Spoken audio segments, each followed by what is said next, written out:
Welcome to the Crawler and the Mage D&D podcast. I'm Crawler. And I'm Mage. And today we're going to talk about Volo's Guides to Monsters. There's quite a few races. It's more of the monstrosity races, the first edition that were added in 5th edition. We're going to start off with Aasimar. What's your opinion on the Mage? The Aasimar are pretty good. I personally don't have an interest in playing them. That's just because of the types of characters I like playing. But I can definitely see their usage. They have very powerful features that basically just, by taking the race, you basically become a level 1 cleric for free. And having a holy race is kind of based around angels without it being just flat out angels is a pretty good concept I think they did well with. Yeah, having the disappointing parent storyline is really funny. When you have like an angel or a god who's like, do this, and you're like, but dad, I don't wanna. It can be a really fun class if you feel like being a little jokey with it, though. I feel like you don't have to take it serious. Yeah. But they seem super powerful. When you get charisma, dark vision, a bunch of other basic stuff, and just some healing off the bat. I mean, what else do you want? You look human with little glowing eyes. I'll take it. Realistically, the other part of them, they are the opposite of the tiefling, which I think is also fun. If you know someone in your party is going to be tiefling, you can be an Aasimar to kind of have like you can have a Naruto Naruto thing, or any Vegeta Goku like opposite thing. You could have some really cool rivalry with somebody that's, frankly, you and the tiefling could have the same, like, patron, but it's your father, but it gave them power or something. You could really do some cool stuff with it. Do you have any other thoughts on the Aasimar? What are your opinions on bugbears? Bugbears are honestly pretty funny. The idea of having a big race as just this hulking mass that is also meant to be really sneaky and stealthy, like sneaking up on people. Just a really funny concept I think they executed perfectly with the features. Yeah, I think their build of strength, dex, and with all like the nimbleness, the powerful build, and all that stuff, you can be such a great martial character. Now, we happen to play with the +1/+1/+1, so we can tweak some things.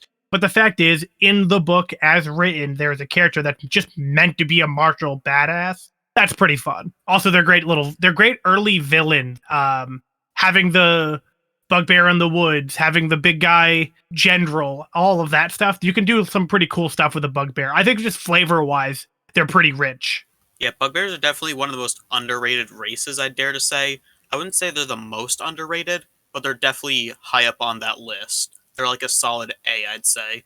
No, I agree. I think they are underrated. I think they just have a lot of fun to them, and I wish they were used more. Now, saying that, watch them be used like all the time, and we just don't know. But I don't feel like they're used enough. I think they need. I feel like orcs take up their spot a lot, and I feel like you could replace the orc with a bugbear and do similar stuff and fill in some other vibes without going too far away from it, and especially more in like forest environments when you want a big hairy, basically Sasquatch is a kind of good way to put it, or your Bigfoot, depending on where you're from. Anything else on the bugbear? For the Forborg, I'm probably saying that wrong. What's your thoughts on them? Isn't it Firebolg? I don't know.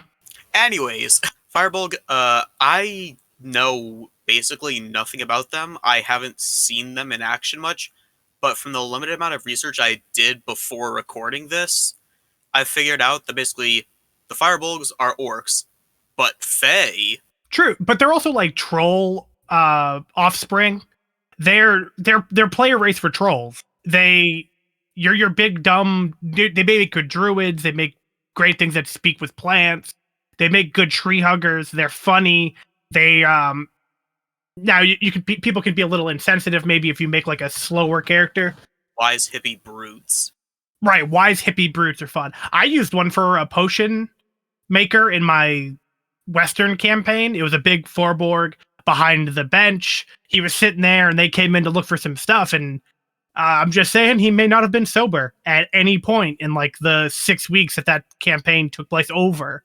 You know, it's fun to give them their trees and their drugs after all. It's a fun race to do some of that stuff with. They're also just inherently magic, which anything that's inherently magic is always pretty fun. What are your thoughts on goblins? Goblins are very fun and are really good. Their features are a bit on the okay-ish side. They're not great, but they're definitely nowhere near terrible. And they're just really fun as small little pieces of chaotic shit that can just be an absolute blast to play as, an absolute blast to play, just to have another player in the party who plays a goblin correctly. Well, not correctly, plays it well. Right. Who doesn't want to be two goblins in a trench coat? Come on. You and a buddy both be goblins, both get one trench coat. It's the best thing. They're little chaotic shits, like you said, and I think that's actually just the best way to describe them. I actually think they're pretty good because Dex is such an important stat. And Nimble Escape is pretty nice. Fury of the Small is good. And frankly, like everything else, they have dark vision. So what are you really going to do? I actually just think they're super good. They're great for early game fighting. They're great for minions mid game and even late game. And who doesn't like to just kick a goblin as far as they can? Like, it makes the martial characters have like a goal. Now, in our games, which we've been in a few campaigns together, Greg's a goblin. I have a goblin that I've been using for 5 years in every campaign, no matter the scenario, because I just think goblins are awesome. And to be fair, my goblin's a little shithead, so that's also pretty fun. Anything else about goblins? Final takeaway, I do have one little thing to say on the goblin. Whatever you do, if you are a DM, do not let your players get a basket that they can put on the back of a player character and then put that goblin there to get full cover. Don't let them do that. Honestly, that's a great strategy and the thing I shall tell everyone from now on. To Reddit I go. Yeah, don't worry. Definitely don't use that if you're a player. Wink, wink. Yeah. New players, don't piss off your DM. Don't go in the basket. I'm with you. Do not do it. What are your thoughts on hobgoblins? Who? Interesting. So I've always see them as like generals and stuff. Have you done any maybe wars or maybe tribal conflict?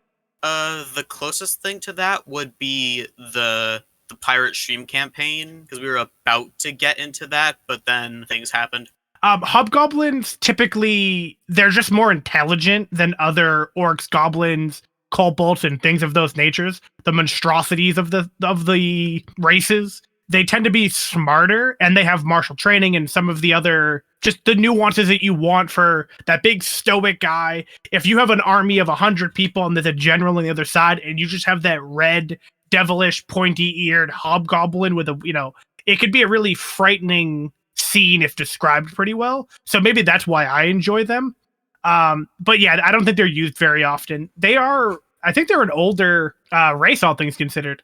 Not that I know exactly where the races come from. I'm not super educated on it, but have you seen them at all?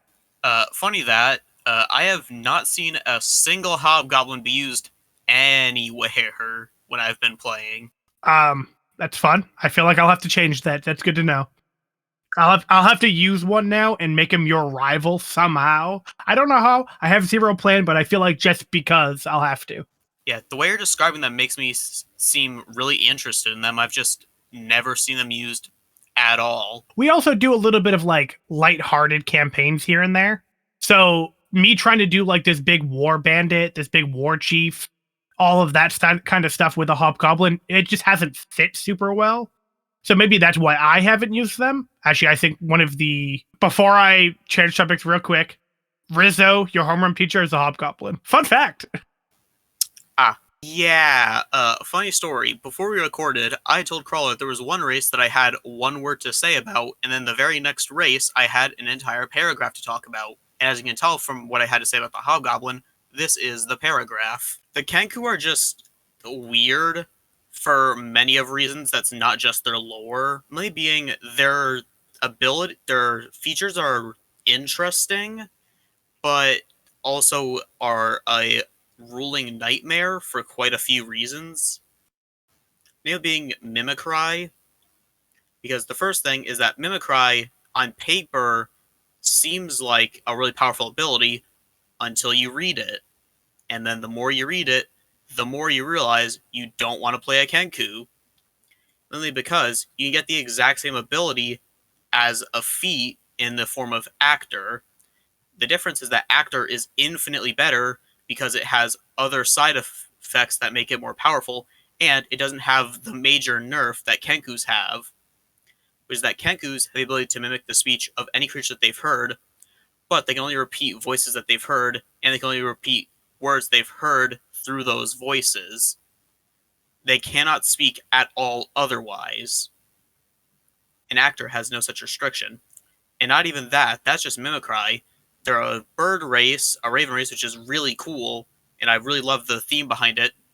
However, they have 0 flight.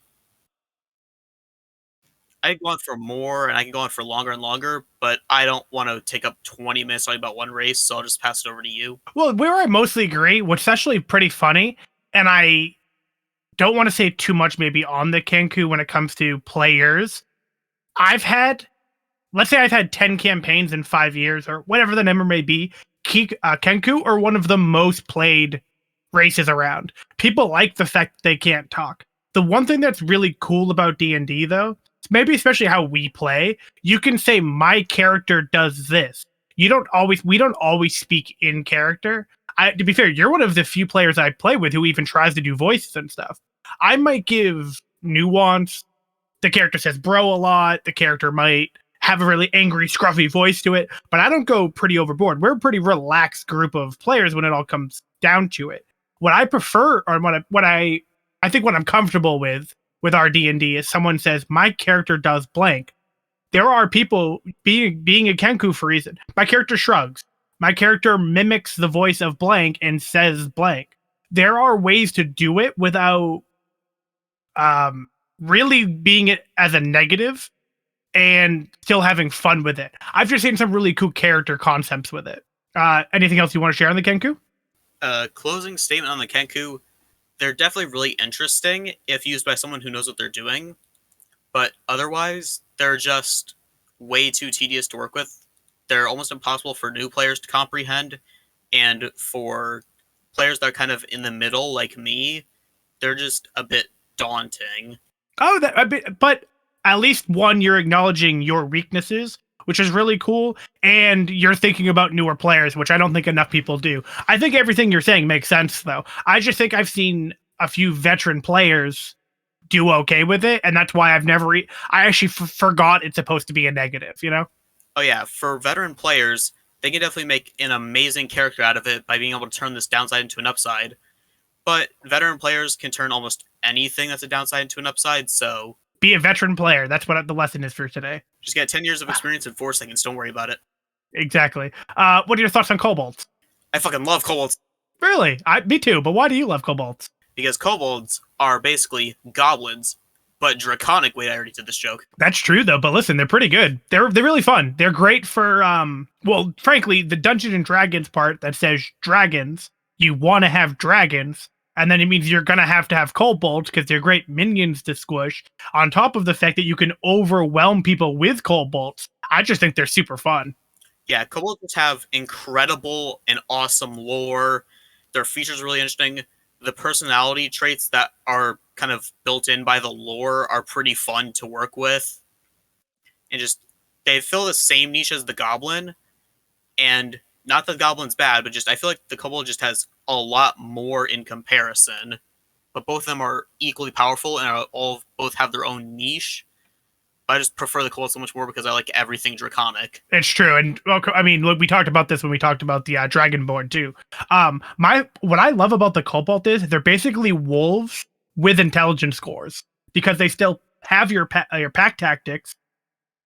They're just like a level up from wolves, or they can be a level up from wolves. But also, they have a super fun weakness in sunlight sensitivity. So if you go into a cave, steal the treasure, do the thing, find the dragon egg, whatever, and then leave, well, they may not chase you. So you can do some really fun, maybe puzzling as a DM using weaknesses, or you could overwhelm the party with 20 of them in a cave. Well, they leave the cave, that 20 isn't so daunting anymore when they have disadvantage on a bunch of stuff now. So now make sure you don't kill your players, of course, unless you want to kill your players. But I agree with you. I think they're just a lot of fun. I've also seen them played a lot too. I think because so many people love anything and everything draconic. And I'm playing kobold right now. It's kind of playing a fish out of water kobold right now.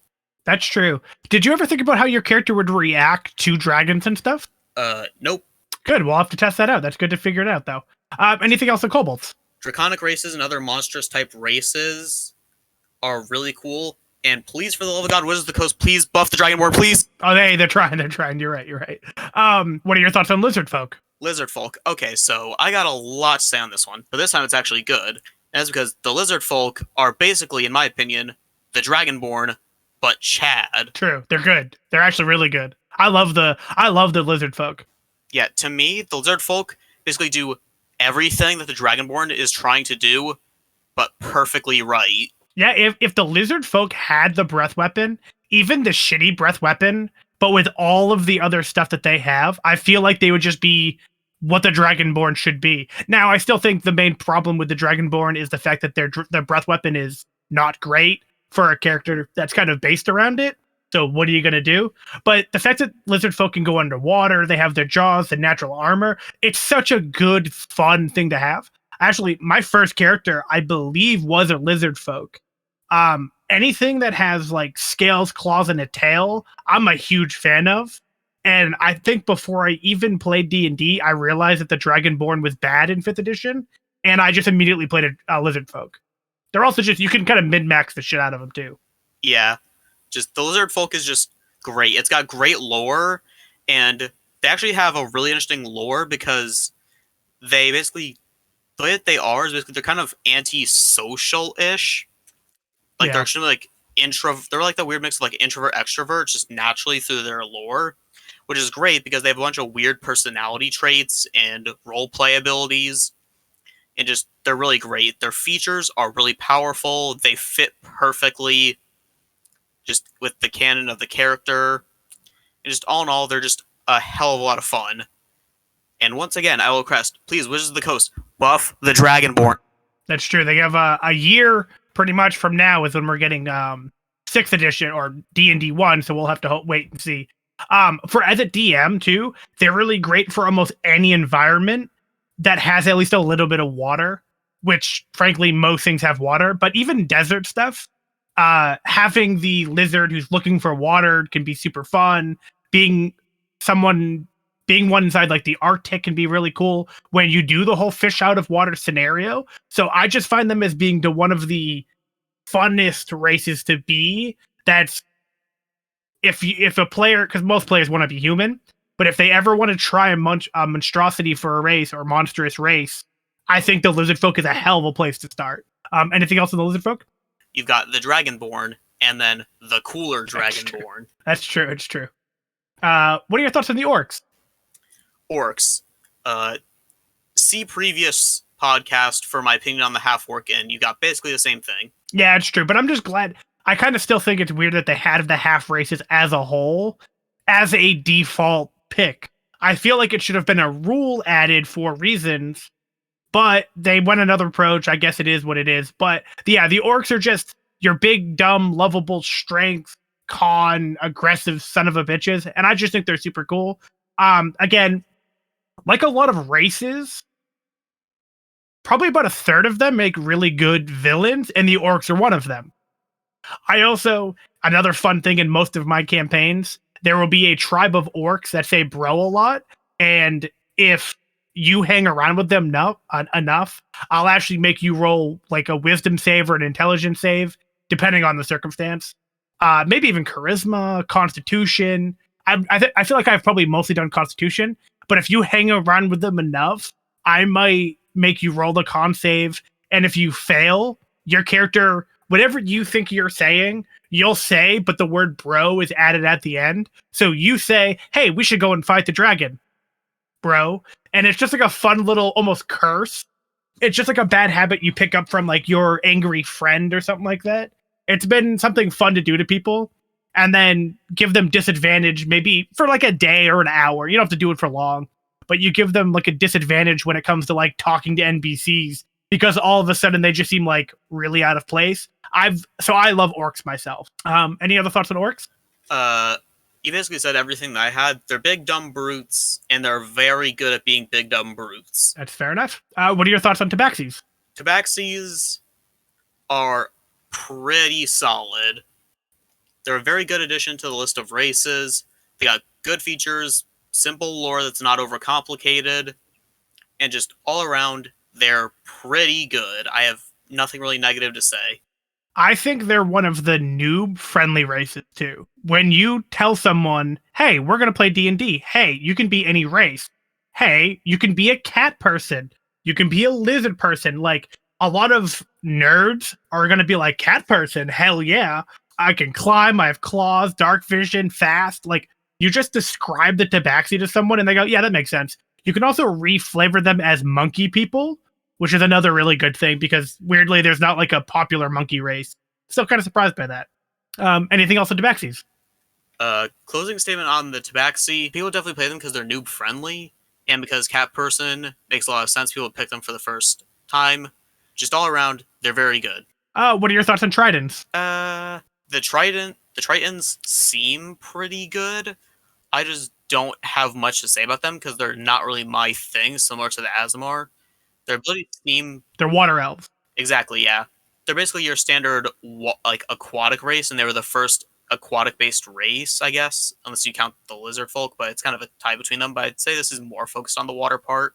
Yeah. This is more focused. I'd agree there. And their features seem pretty good. They seem like they make sense. They seem like they're pretty useful, and they really help out. If your campaign has a bunch of water, like maybe a pirate campaign or any number of things that involve a lot of water, your character is going to become very powerful. Problem is, if the campaign has very little water or no water, your character basically has 0 features. Okay, so where I completely agree with that, if you ignore that detail that you have 0 features if you're not near water, but you make a trident, there's a built-in story that I need to get back to water. It's really good to have a story where you know what you are so that you can have an end goal and you know where you're going.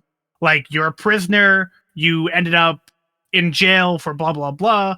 Well, I haven't had water in almost 2 years, or I haven't swam in water, or whatever the case may be. You join the party as like an outcast or whatever. Sure, again, you're lacking the traits and the skills, but if you role play it, they're really fun depending on how you want to do so. I've actually had a few players do at least something similar to that, be the prince, be an outcast, a few of that kind of things. I've quite enjoyed tridents, and again, if you ever have an elf tribe near the or like in the woods where maybe there's not much water, and you ever decide to have part of the campaign travel far away, you can always end up almost like aligning tribes, or frankly, if there's just 2 tribes nearby, having tridents that live on the coast. They're just part of the forest elves, and they basically like connecting your world with them can be pretty useful. Also, I think they just look pretty cool. Blue people with shell armor is pretty awesome. Oh, for the Yanti Pureblood. I love Yanti because they're just great villains. Who doesn't want to punch a snake person in the face? I do like the fact that you can control like what part of you. No, not you can't change it regularly, but you can have like snake legs, 2 legs, how snake-like you want to be, and they have magic resist. Who the hell doesn't want magic resist? I've probably used and again, if I've played 10 campaigns, I've probably had an evil Yanti in like 3 or 4 of them, which is a pretty high number for me because I don't like to redo tropes. But they've also just been really fun when they're aggressive. They can be intelligent. You can almost use them for anything. And I just love them as a race as a whole. What are your thoughts on Yanti? No. Dude, are we going to elaborate? No. Thank you guys for watching. If you enjoyed, leave a like, subscribe, share the channel with friends. If you want to check out more of me, you can search me up on YouTube, Mage Dnd. I stream on the weekends. And if you want to see more of Crawler, you can check them out on Twitch and now TikTok. And it's all in all a fun time. Just check out CR4WLR, Crawler. With that, we'll see y'all later. And remember to keep rolling. Rolling. What?